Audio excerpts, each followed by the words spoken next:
साथियों नमस्कार। ये बहुत ही महत्वपूर्ण वीडियो है, इसको आप देखिएगा।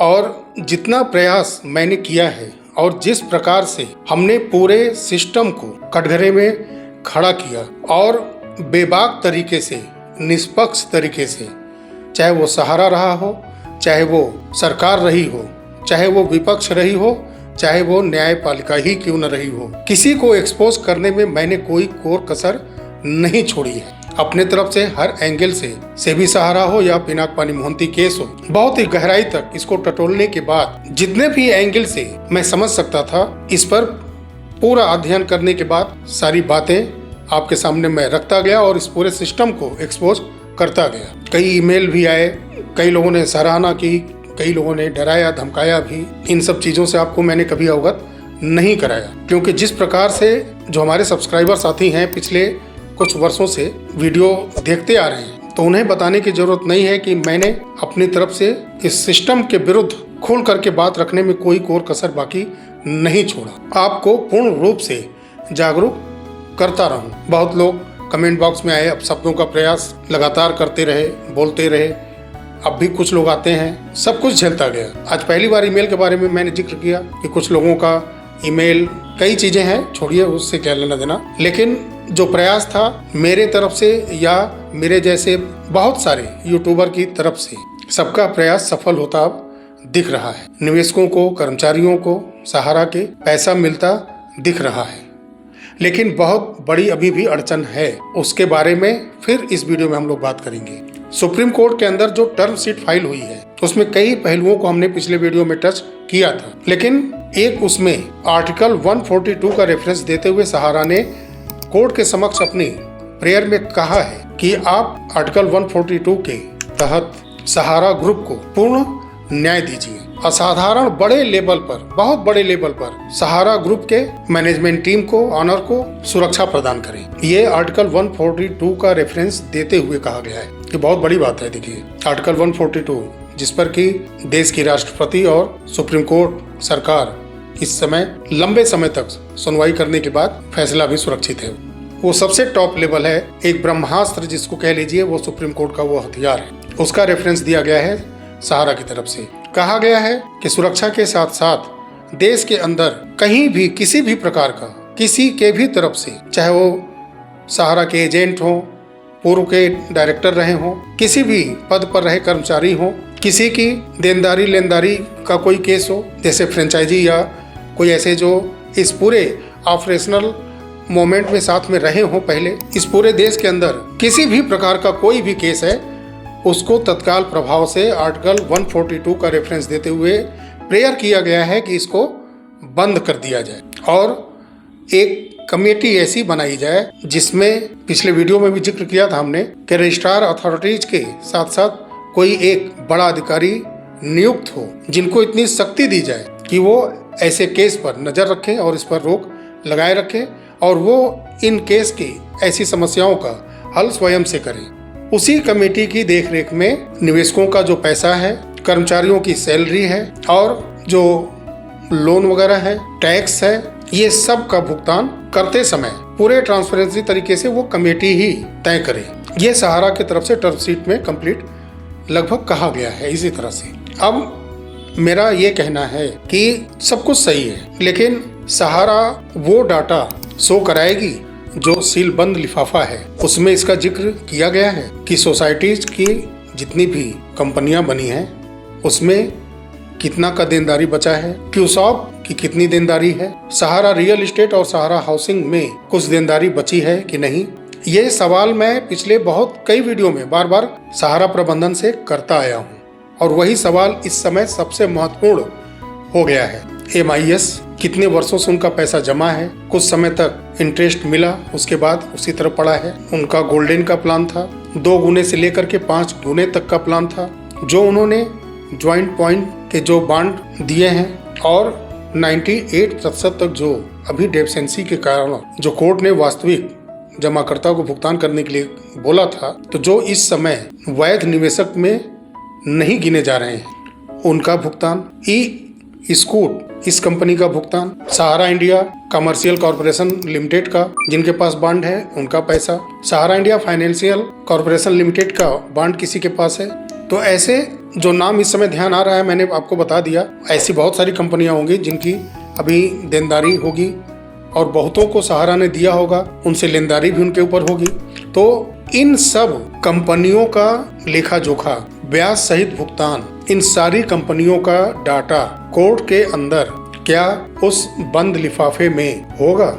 ऐसा लगता है आपको? टर्म शीट में भुगतान का बात है, सैलरी देने का बात है, सब कुछ है, लेकिन वो डाटा नहीं है जो 10 से 13 करोड़ निवेशकों को जो बॉन्ड दिए गए उसका डाटा कहाँ है? बहुत दिनों से मैं लगातार अपने वीडियो के माध्यम से कहता आ रहा हूँ इस बात को कि प्रबंधन इसका खुलासा करे, क्योंकि ये अनिवार्य है। बिना इसके भुगतान कहाँ?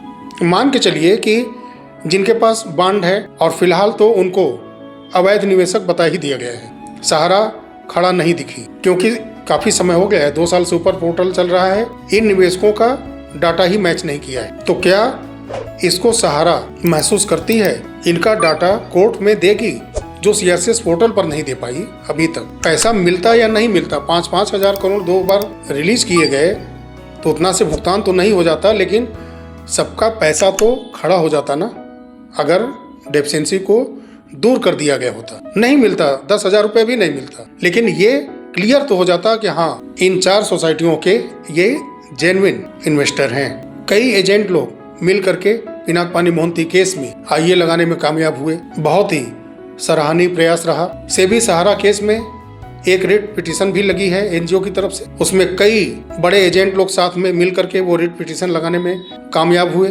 लेकिन अब मैं उनसे यही कहना चाहूंगा कि 14/10/2025 से पहले आप एक्टिव हो जाइए, विशेष करके सेबी सहारा केस में भी और पिनाक-पानी मोहंती केस में भी, कि डेफिशिएंसी का सलूशन बताइए, क्योंकि कोर्ट ऑर्डर में है पिनाक-पानी मोहंती केस में कि वास्तविक जमाकर्ता को पैसा दिया जाएगा। तो जिनका डेफिशिएंसी है उनको सही कराने के लिए दबाव डाला जाए। पिनाक-पानी मोहंती केस में जिन्होंने भी आईए लगाया है वो तुरंत कोर्ट में अपने सीनियर एडवोकेट के साथ लग जाएं कि नहीं, 14 अक्टूबर के पहले पिनाक-पानी मोहंती केस, इन 4 सोसाइटीज के वैध अवैध जमाकर्ता का निस्तारण किया जाए।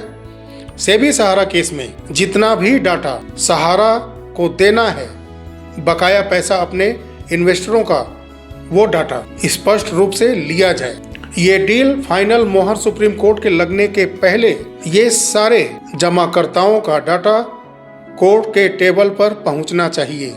अगर वो बंद लिफाफे में, जो सील बंद लिफाफा है डील के बारे में, सुप्रीम कोर्ट के सामने रखा जाएगा, उसमें अगर है तो बहुत अच्छी बात है, अगर है भी तो आप लोग एक्टिव हो जाइए। जो जो इन केस में आईए के माध्यम से चाहे रिट पिटीशन के माध्यम से सुप्रीम कोर्ट के अंदर पहुंच चुके हैं, वो पता करें कि क्या होने जा रहा है। डील फाइनल होने के पहले डाटा का कलेक्शन जरूरी है। कितने लाख करोड़ की देनदारी है, चाहे वो 1,74,000 करोड़ हो या 3 से 4 लाख करोड़ विथ इंटरेस्ट हो, ये पूरा डाटा कोर्ट के समक्ष होना चाहिए कि ये पहले देनदारी है। भारत के अंदर सहारा के जितने भी कंपनी बने हैं उनके इन्वेस्टरों की इतनी देनदारी है। जैसे उदाहरण, अगर 1 लाख करोड़ की देनदारी है तो वो पैसा सेबी सहारा केस चलते समय जो अकाउंट बना है और सुप्रीम कोर्ट की तरफ से कहा भी गया कि जो भी पैसा जमा होगा सहारा से भी एस्क्रो अकाउंट में जमा किया जाएगा, या तो उसमें उतना पैसा जमा किया जाए पहले जितनी देनदारी है, और जो कमेटी गठित करने की बात की गई है सहारा की तरफ से वो बिल्कुल सही है, सब कुछ सही है। लेकिन जो पूरे भारत के कर्मचारी हों, एजेंट हों, निवेशक हों, उनकी जितनी लायबिलिटी बनती है सहारा के ऊपर, वो पैसा अलग से रखा जाना चाहिए, वो डाटा क्लियर होना चाहिए। तो जो वहाँ दोनों केस में पहुंचे लोग हैं सेबी सहारा के अलावा 14 अक्टूबर के पहले पूरा जोर लगा दे, पूरा प्रयास करें। कर रहे होंगे तो बहुत अच्छी बात है, नहीं तो जग जाइए, ये आखिरी समय है। अगर यहाँ ढीला पड़ गए, किसी के टाल मटोल में आकर के इस केस में थोड़ा सा शिथिल पड़ गए या दूर हो गए तो मामला उलझ जाएगा। बहुत इन्वेस्टरों का पैसा हो सकता है कि नहीं मिल पाए, इसलिए जी जान से लग जाइए ताकि पहले डाटा कलेक्शन हो, ये क्लियर हो जाए कि इतना पैसा देना है इन्वेस्टर का। जब तक आप लोग प्रयास नहीं करेंगे डील होने के बाद क्या होगा क्या नहीं होगा, क्योंकि सहारा कुछ नहीं सुनेगी। अब जो टर्म शीट है वो स्पष्ट है। अगर कमेटी बन गई, आर्टिकल 142 का रेफरेंस दिया गया है, ये बहुत बड़ी बात है। एक बार पूरा प्रॉपर्टी ट्रांसफर हो गया, सब कुछ डील पक्की हो गई, तो वो कमेटी जो डिसाइड करेगी वही होगा। तो डाटा अगर पहले से सुप्रीम कोर्ट के काउंटर पर होगा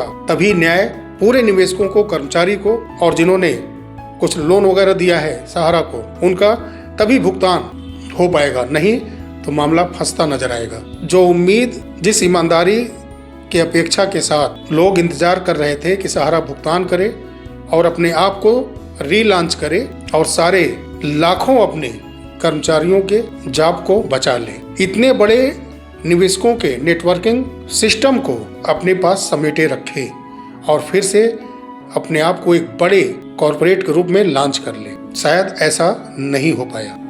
लोगों को ये समझना पड़ेगा कि सिर्फ आईना रगड़ते रहने से साफ नहीं दिखा जा सकता, उसके लिए खुद का चेहरा भी धुलना पड़ता है। चलिए मिलते हैं अगले वीडियो में, तब तक के लिए नमस्कार, जय हिंद, जय भारत, वंदे मातरम।